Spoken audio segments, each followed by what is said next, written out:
Okay, so dear Dhamma practitioners, this is our ongoing meditation session and it is time to practice. Little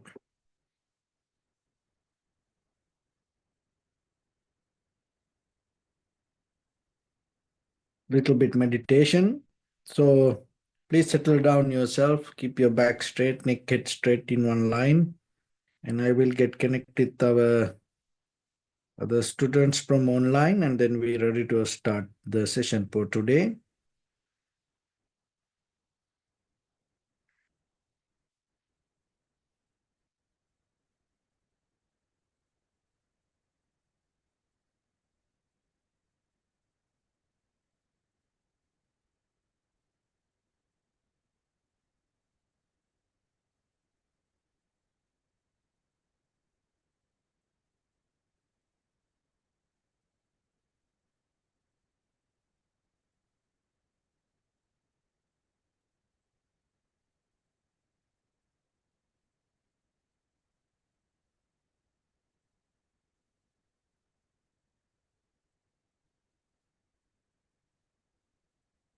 Okay, so dear Dhamma practitioners, keep your back straight, neck head straight in one line and be comfortable with your posture.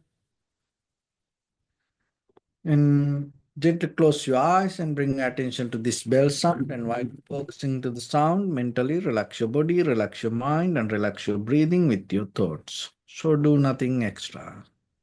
Just follow the sound, please.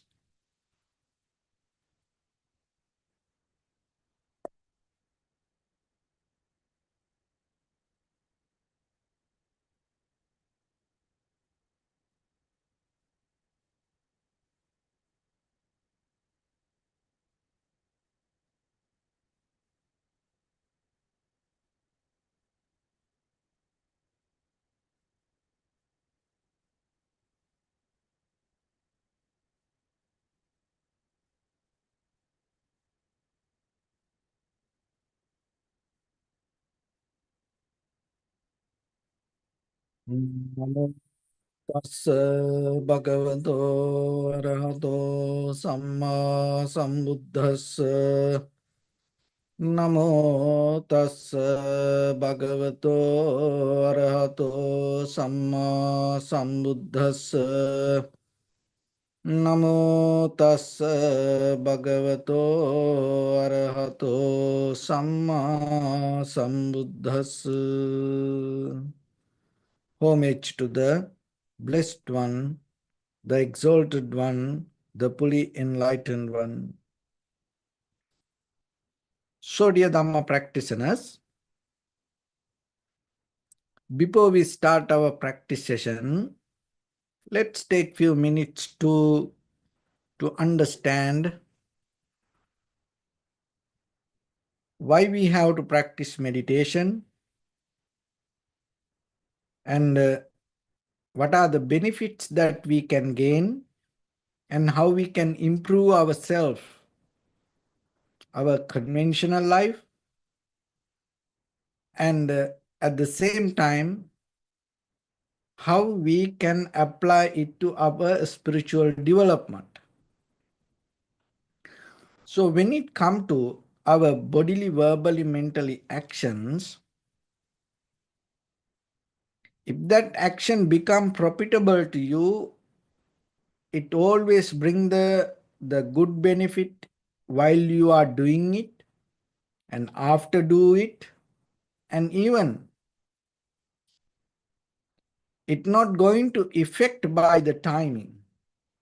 So wherever you go and in what time you recall it, and it's going to be there with you. So we all are, as ordinary people, we all look for help. You know, everywhere in this conventional world, help is very necessary. We all need help. That's why sometimes the Buddha even come to this world to help us. In conventional life, when you go here and there, you can see There are many help centers, and there are helplines, and you can call and ask for help.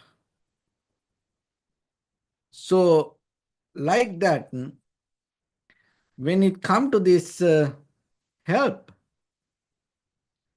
and you have to know that just by ourselves, how we can be very sustainable in a certain way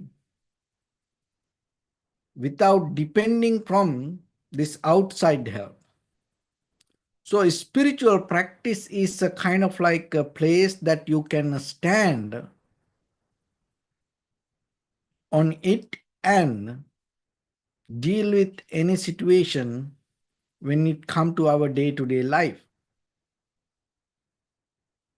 So you have to understand the value of it, and you have to practice it by yourself. You have to master it by yourself. So the mastering is a spiritual practice, is an art.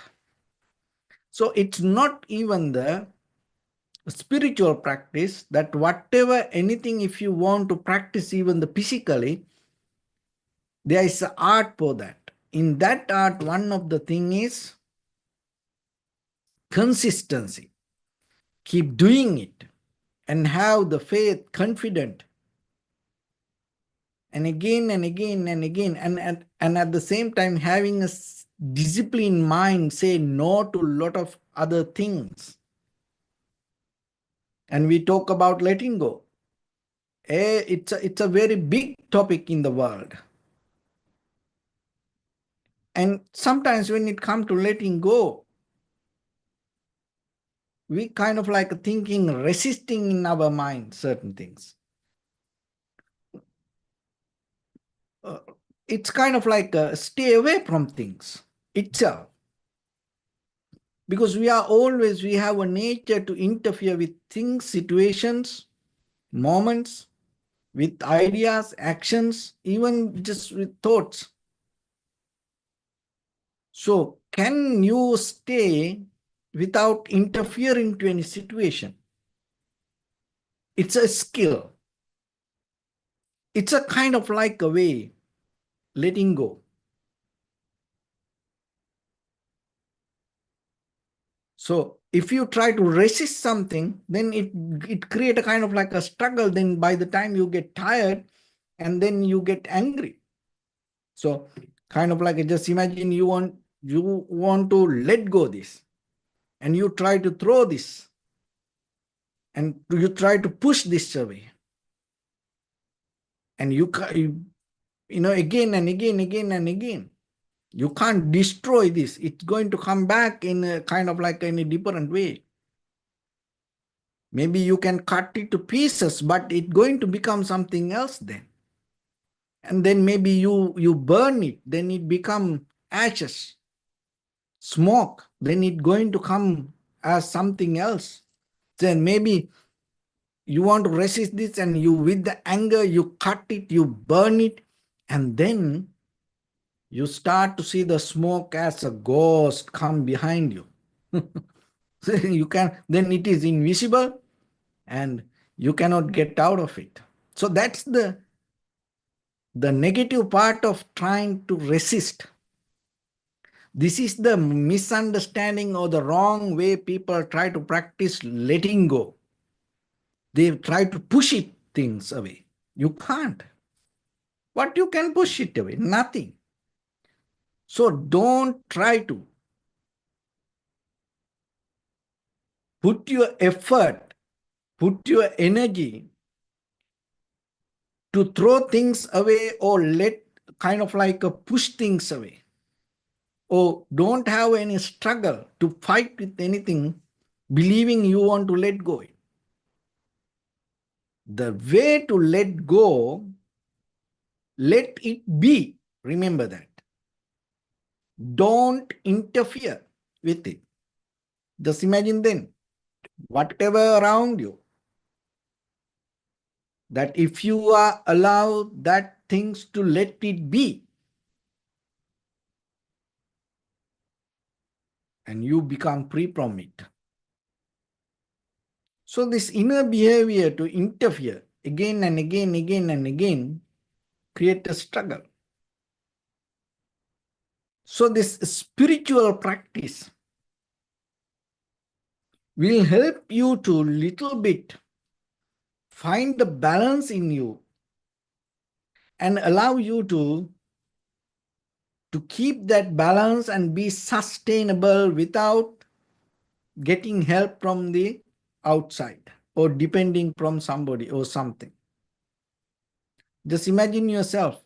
Are you capable to be sustainable like that? So then let's come from the outside things. So can you stay away from your loved ones? Can you stay away from the people you appreciate? Can you stay away from the people who always admire you? And then the next, another part, look very carefully. Can you stay away from the people criticize you, blamed you, fight with you? Can you just let them to be wherever they are as who they are? Don't bring any modification to yourself. Don't bring any kind of like imagination to yourself, thinking this person did like this, that person did like that, like that. So that also kind of like we are depending our deeper emotions because we have the anger, hatred, jealousy. Remember that. Those are need some kind of place to settle down. And sometimes our own thoughts create a imagination and we are depending on it, and our anger, hatred, jealousy nourish through our own memory, not that outside. It's a kind of like a very tricky, place to understand yourself. This is the very behavior of mind. And when it comes to that, if you look very carefully, little by little, and if you master the ability to be sustainable, that's mean what? You are capable to let things to be as they are, and you are become very limited to your conscious decision. So then always remember that your anger, hatred, jealousy, fear, unsatisfaction, anxiety, depression, this all depending from your own thoughts. It's a kind of like a energy that create inside you.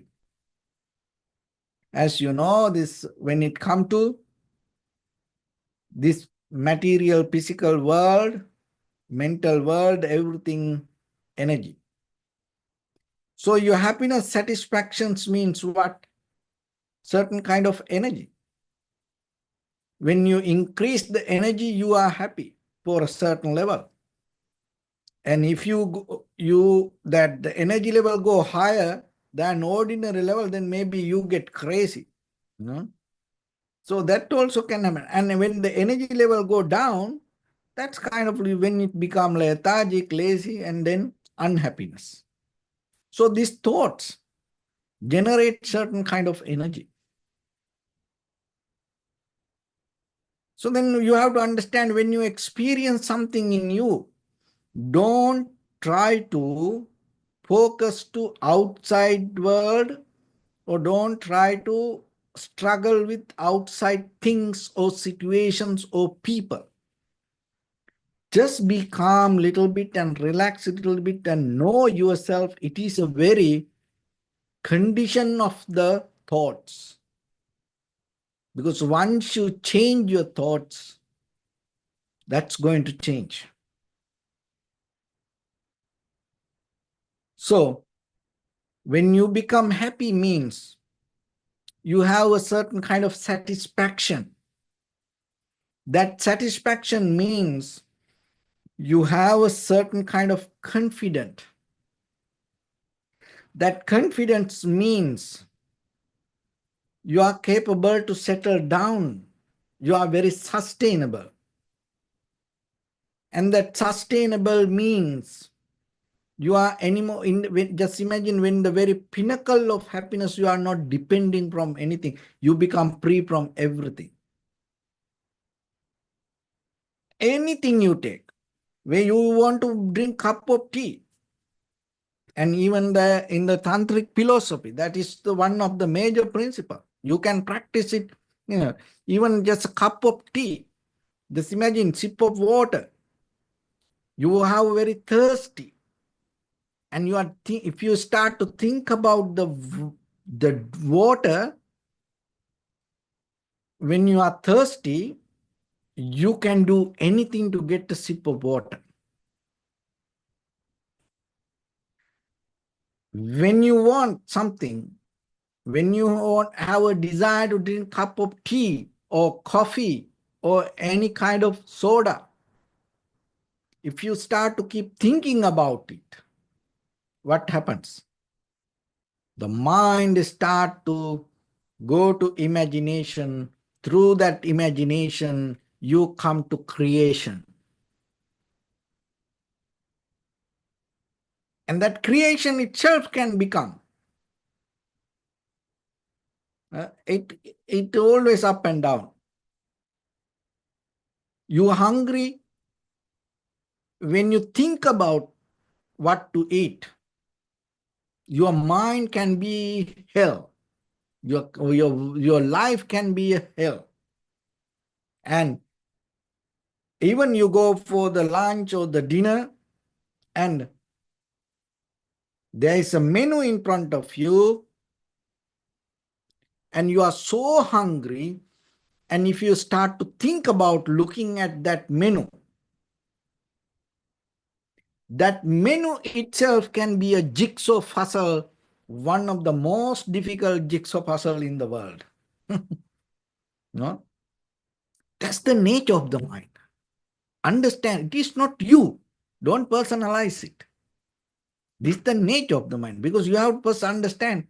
Once you understand the nature of the inside, you are very easily, you will understand the nature of outside. Ajjattava kaya kaya anupassi viharati, bahiddava kaya kaya anupassi viharati.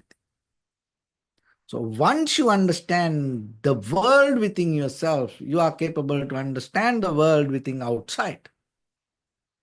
So that's why.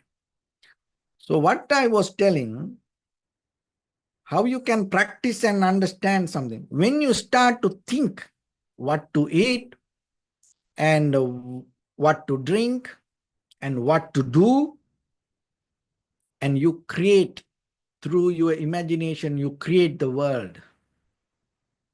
But the thing is this, when you want to drink it, and once you start to drink it, once drop of water come to your mouth, when you experience that moment, you know what happened to you? You become liberated from that imagination.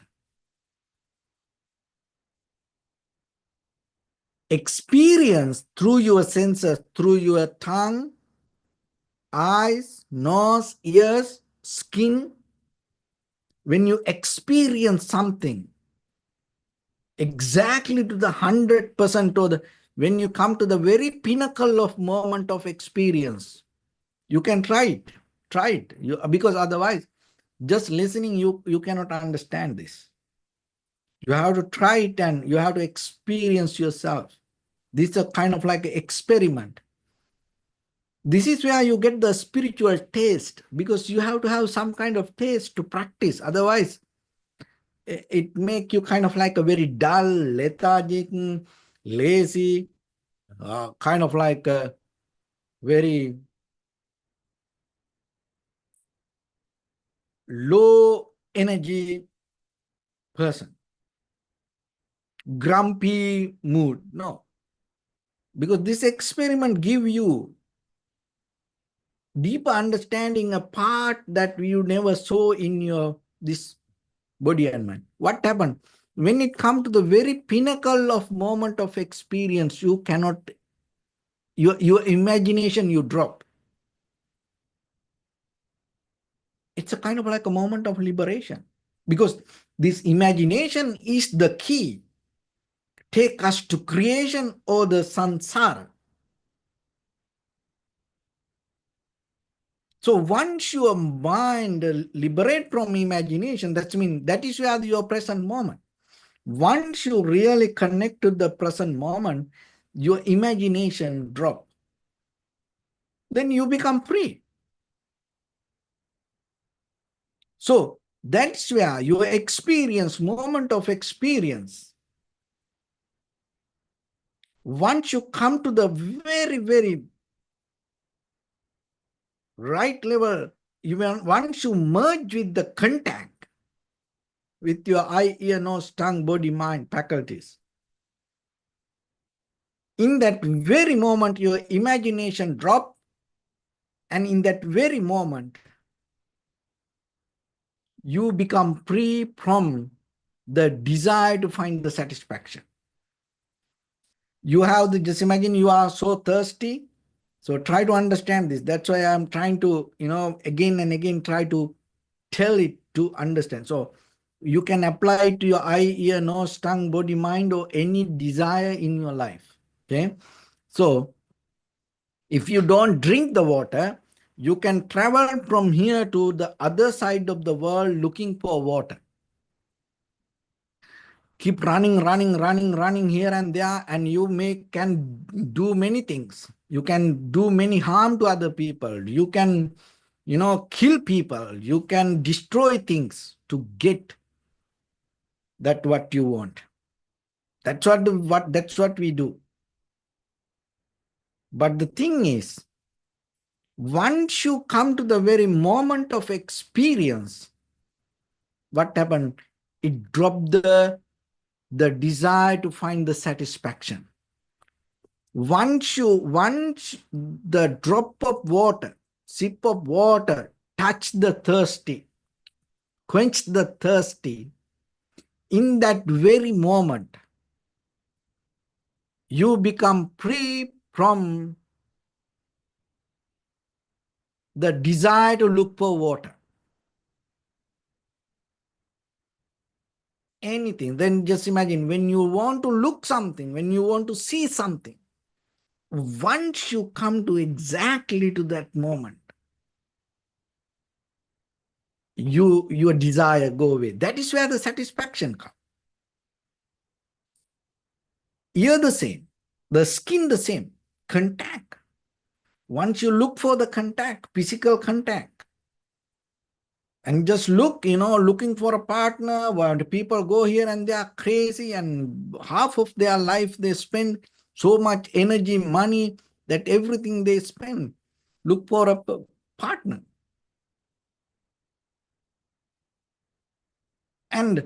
But the thing is, once you come to the very pinnacle of relationship, the physical contact, in that very moment, you have no idea about even the person in front of you. You drop that all. Holding that memory, you cannot reach to that pinnacle.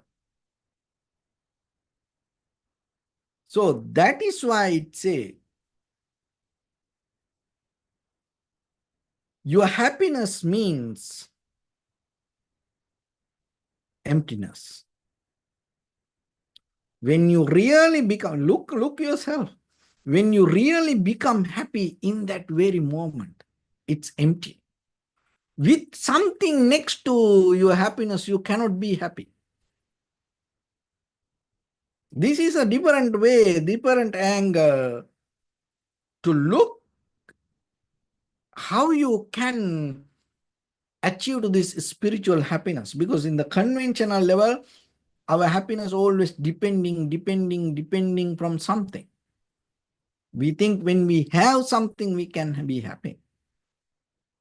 Of course, that's the conventional level. We cannot resist it. We cannot say no to it.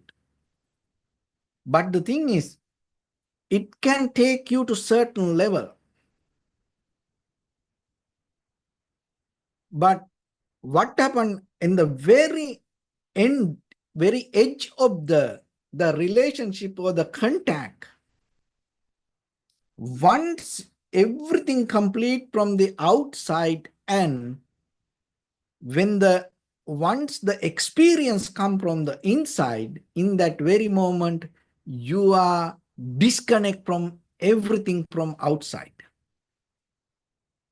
So I can bring the tea from Sri Lanka, Ceylon tea, very famous tea, and I can boil the water and make a cup of tea, and thinking about this, all the goodness and the qualities about it, and add some milk, and then my whole process, when I touch my tongue touch the tea, when the tongue consciousness contact the tea, what happens? If I really enjoy the taste in that very moment, I drop that entire process that I was thinking, and I am liberated from entire process of this tea. So like that, it is within you, moment by moment, moment by moment. So then you are already liberated. Remember this, you are all, that liberation, the freedom is already in you. Your happiness already in you, because your happiness is the key to enter to emptiness. The most of time people misunderstand, oh, emptiness. It's kind of like, letting go and emptiness and suffering. People just, they try to understand it in a kind of like a very shallow level. It's kind of like, you are trying to play with the babysitting. No, it's a more deep. And so then it is your responsibility to understand about it. So then remember, letting go doesn't mean you struggle. Letting go means let it be. And then happiness means not holding something. Happiness means you are liberating from the process of imagination and creation. And that is where you experience the emptiness. So now you can exercise. Now you can practice and see. Try to enjoy yourself and find that happiness and see. Can you be really happy? Most of us, no, we can't. We don't know how to be happy. We think we can be happy. We look for happiness. But the thing is, when it comes to happiness, most of us don't know how to be happy.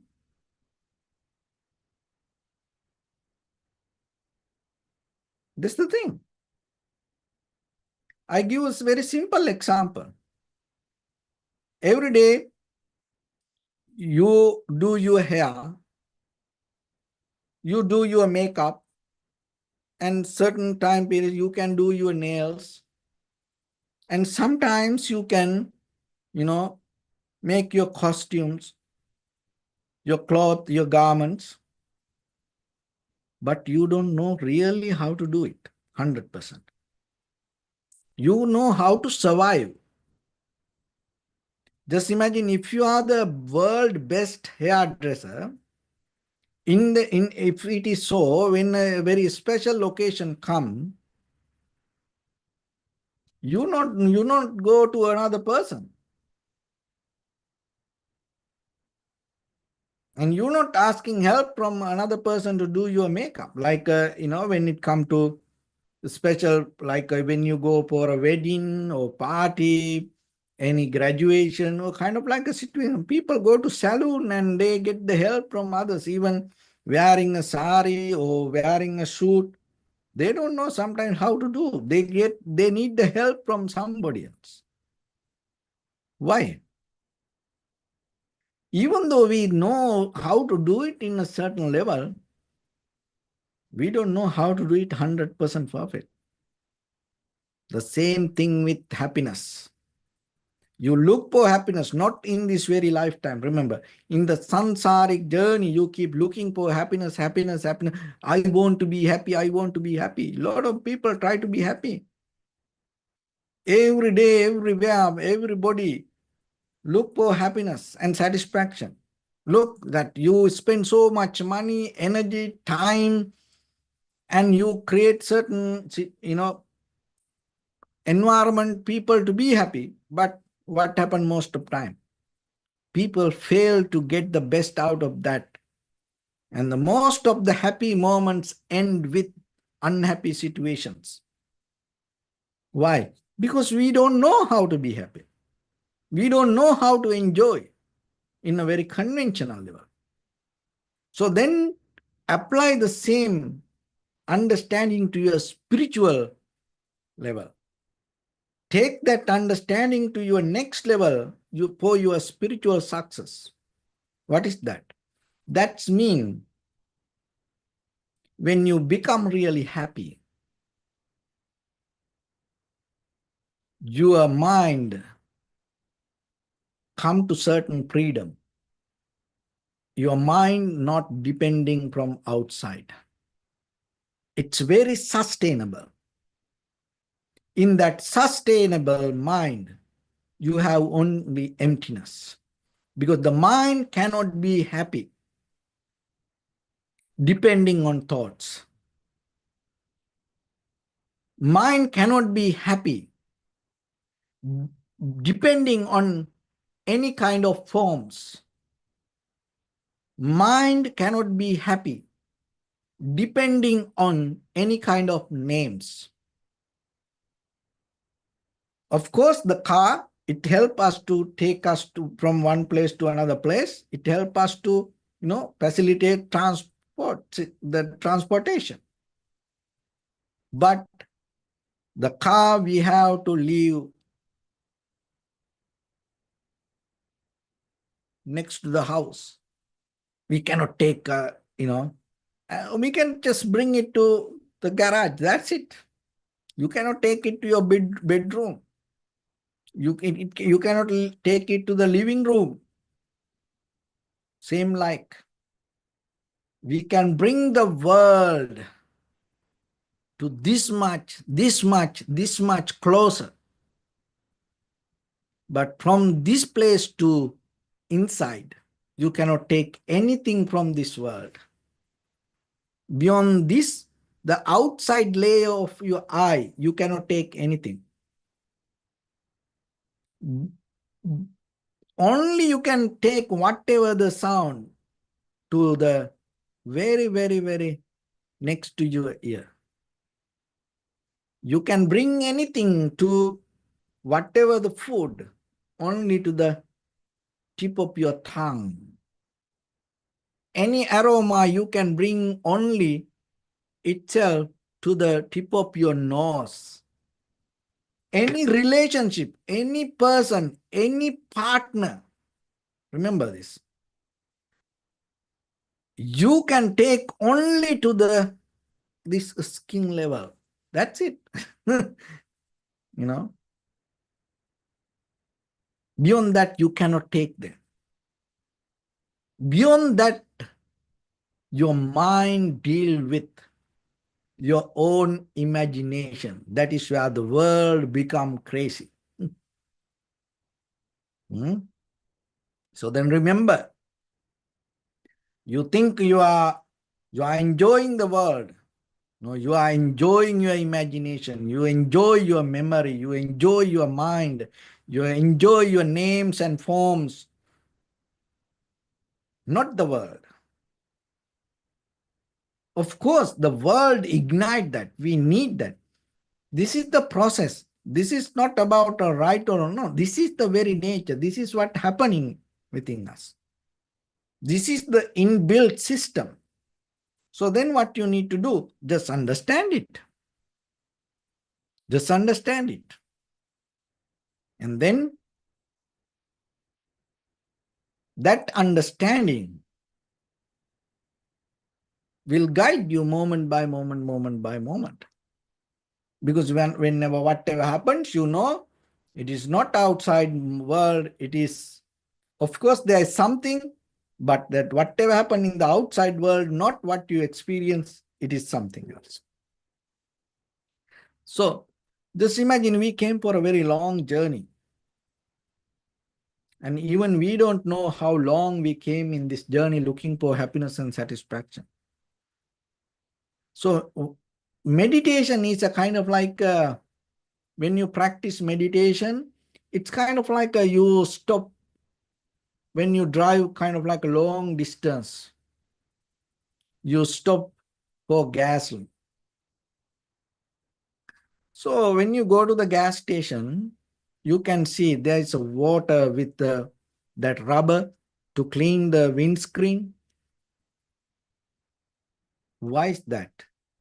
Because sometimes when you drive, all the dust come and the fog can come and make kind of like a dark that is windscreen. See that? The clarity is already there. Understand this. But what happens from this outside, all the dust accumulated little by, not all the dust, part of some dust accumulated. And now your visibility is not 100%. It creates some gloomy, dark space in front of you. But the thing is this, just imagine what you experience is not the reality, because the glass, the windscreen itself is 100% clear. You cannot touch the windscreen. You cannot do anything to the very nature of the windscreen. The windscreen 100% clear, but what you experience is so different. So then what you do while you are, filling the gas, you take that rubber and you clean the windscreen. Once you clean, if you don't wash the car, you clean the windscreen. Now, once you clean it and once you, brush it, it's the clarity is there. You're going to see it very clearly. See that? You didn't do anything with the windscreen, the nature of the windscreen. What you did, you cleaned the outside. You took out all the accumulated dust. So practicing meditation is kind of like that. You're not going to do anything to your mind, because the mind itself has the clarity. You cannot touch the mind, because you are the very result of mind. This moment of experience, your conscious experience itself, the mind, you cannot touch it. You cannot change it. But what happens? Through this journey, we accumulated a lot of dust. That is what we call the memory. And that the most of the memory is nothing wrong. Memory is very important part. The memory is very valuable. But the thing is, we accumulated a lot of unnecessary memory. That's the case. That why it happened? It happened because of our improfitable skill. If you have the profitable skill, you always accumulate the good memory. because the accumulation is a natural process. It's going to be there. Memory is going to be there. You don't need to memorize. Memory is a part of your life.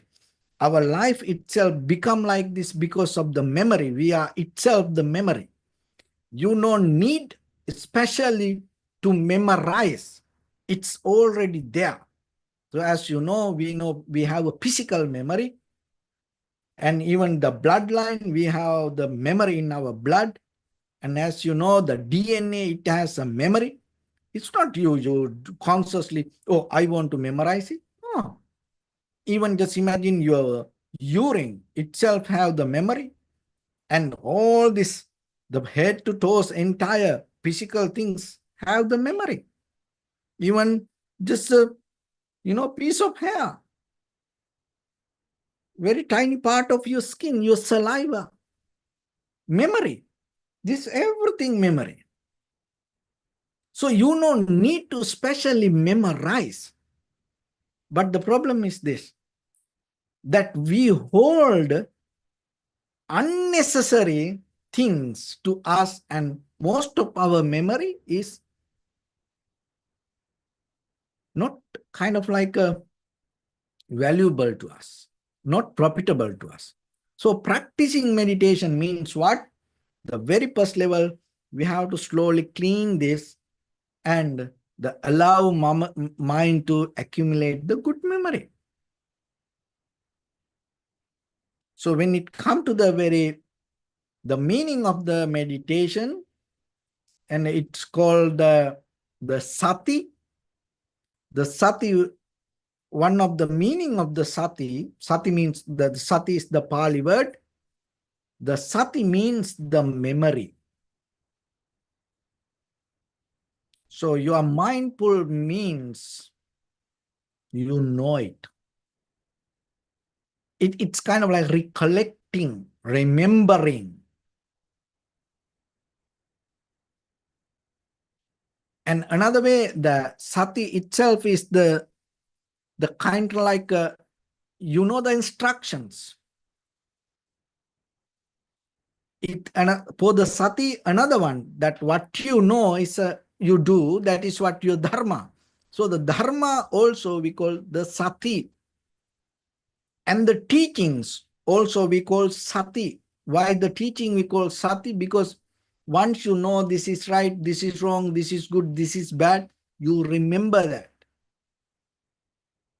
And then you perform it. Whatever you knew as good, you keep doing. So that's become your teaching. Dhamma, all the Buddha's teaching we learn, and after that we do it.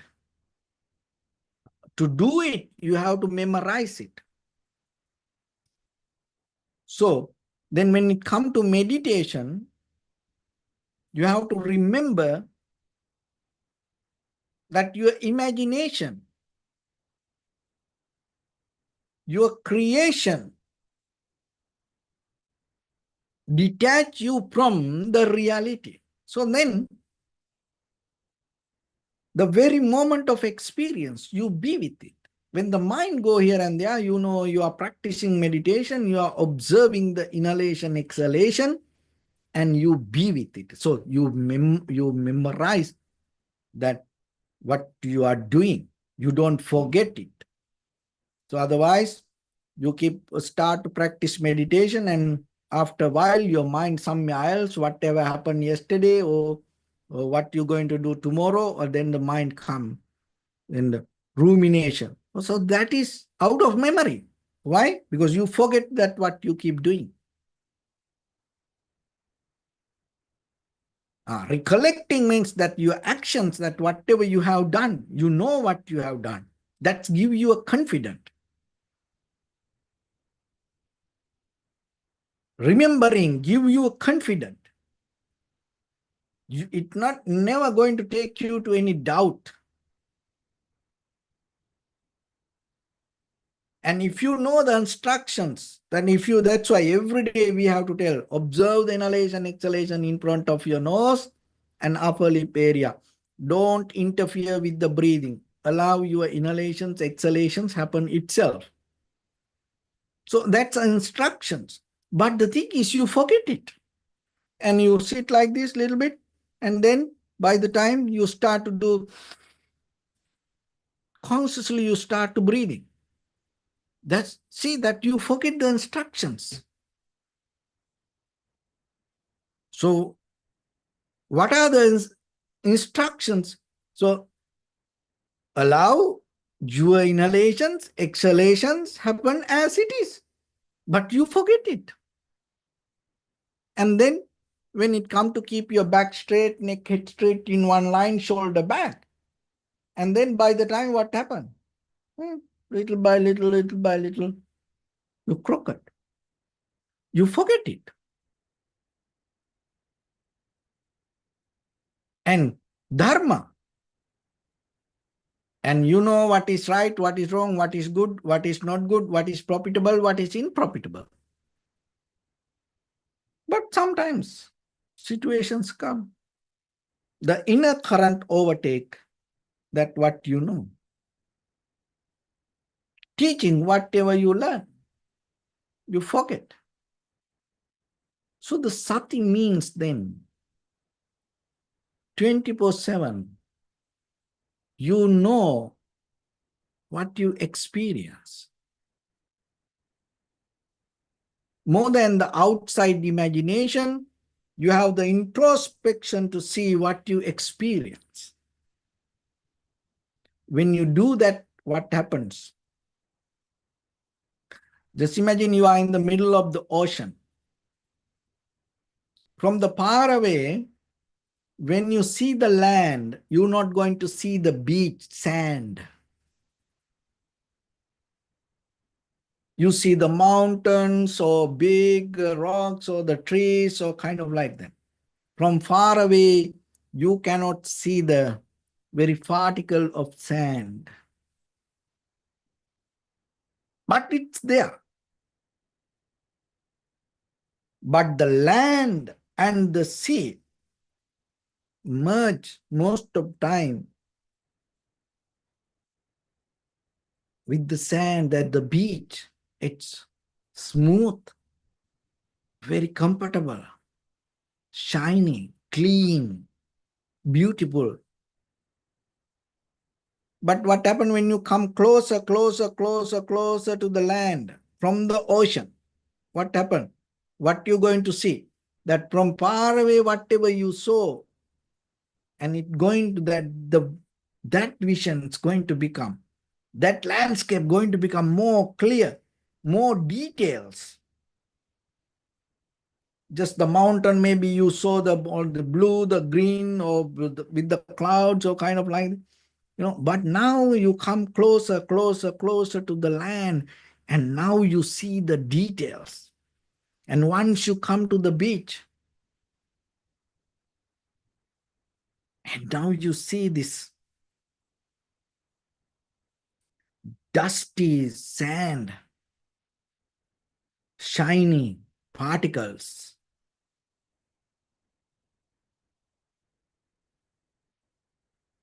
And then when you go a little bit more deeper, then you see there's nothing, it's empty. The same like most of the time we see things, we experience things from far away. We cannot come closer to it. Why we are far away? Because our imagination take us far away from the reality. So your experience itself take you very closer, contact, bring you closer to the reality. So nothing wrong, you are far away with your imagination. In the middle of the ocean, when you see far away a land, it gives you the hopes. That's very important. We need that.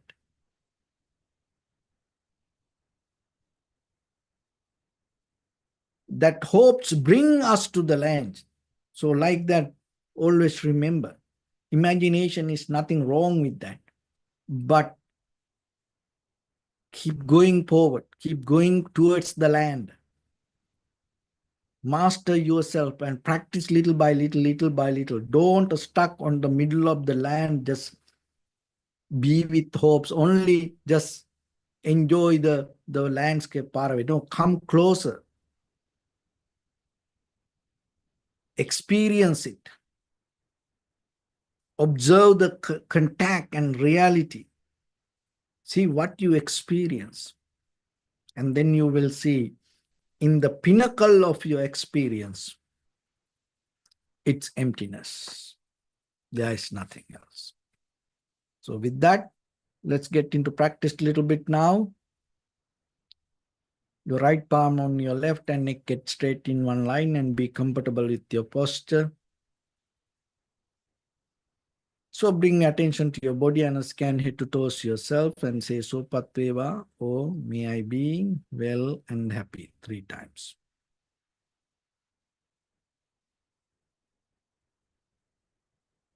Take a moment and think. We gathered here in this moment to practice this ancient meditation technique. All the Buddhas, all the enlightened masters followed this path and achieved wisdom. So we also gathered here to accumulate that knowledge. In this moment with this sitting, may my body become more comfortable. May my breath be more smooth. May no difficulties come to me. May all the success come to me. Also think for a moment, this is the last moment we're spending in this very lifetime, and detach your mind from all your past memories and as well as any kind of future thoughts. Just try to remain in the present moment, observing the sensation of your inhalations and exhalations. So in the beginning, deeply and gently, breathe in, breathe out 3 times and find the sensation, please.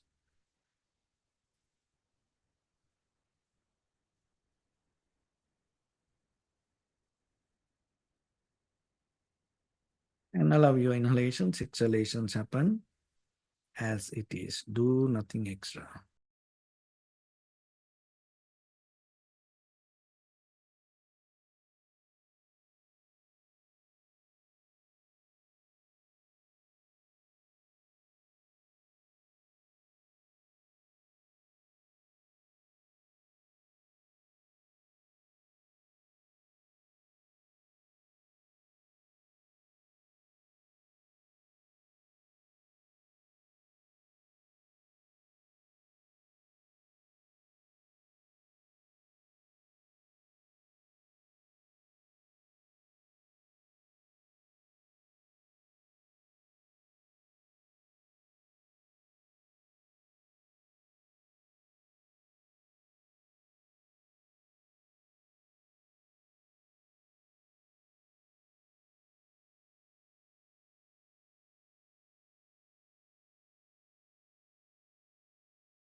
Bring attention to your body, please.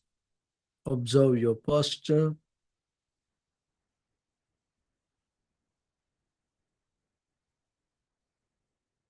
We cultivate loving kindness and compassion in our heart and radiate it as a light through entire your compound, village, city, state, country, world, around this universe.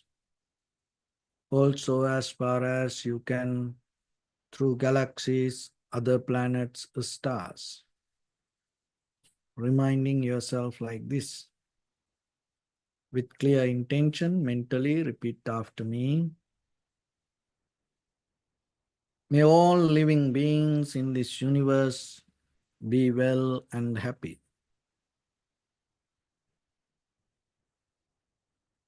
May everyone be happy and safe, and may their hearts be filled with joy. May all living beings live in security and in peace. Beings who are frail or strong, tall or short, big or small, visible or not visible, near or far away, already born or yet to be born. May all of them dwell in perfect tranquility.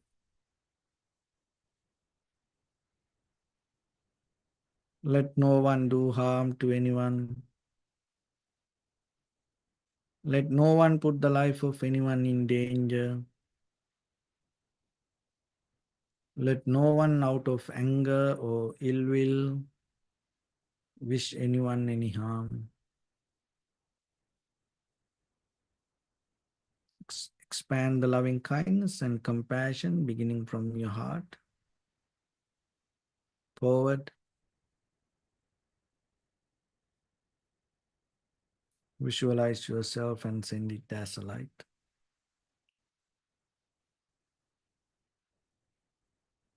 to your backside,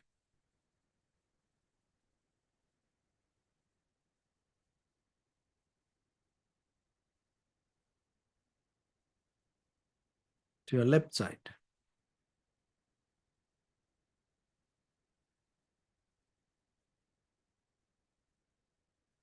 and to your right side.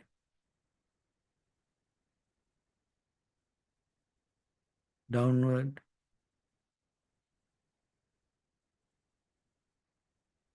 and upward.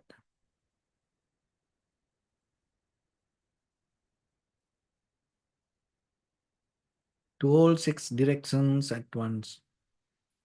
Like the moon, the sun, spread the light, spread the energy without any condition, without any limitation, without any resistance or without any judgment.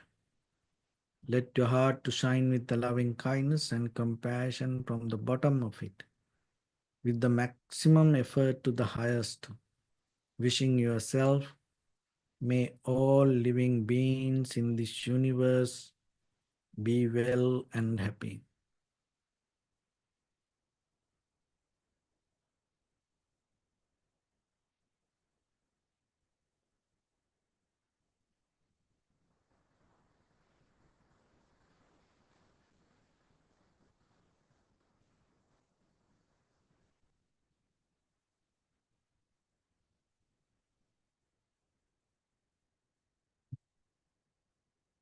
Say sadhu, sadhu, sadhu. So first of all, we offer this practice to the great qualities of the Buddha, Dhamma and the Sangha. Also, by the power of this meritorious deed, may all of us attain to the supreme bliss of Nibbana. May all your guardian angels and deities will receive these merits and increase their longevity and protect all of you from any kind of planetary influences or any ill effects. Yattavata cha me sampadang punya sampadang sabbe devanumodantu sabba sampatti siddhya sabbe bhutanumodantu sabba sampatti siddhya sabbe sattanumodantu sabba sampatti siddhya. Imaya Dhamma Dhamma Patipattiya Buddham Pujemi Dhammang Pujemi Sanghang Pujemi Attaya Imaya Patipattiya Jati Jara Vyadi Maranam Paribunjisami Idamme Punya Kammang Asavakkaya Vahang Hotu Sabba Dukkha Pamunchatu. Bless.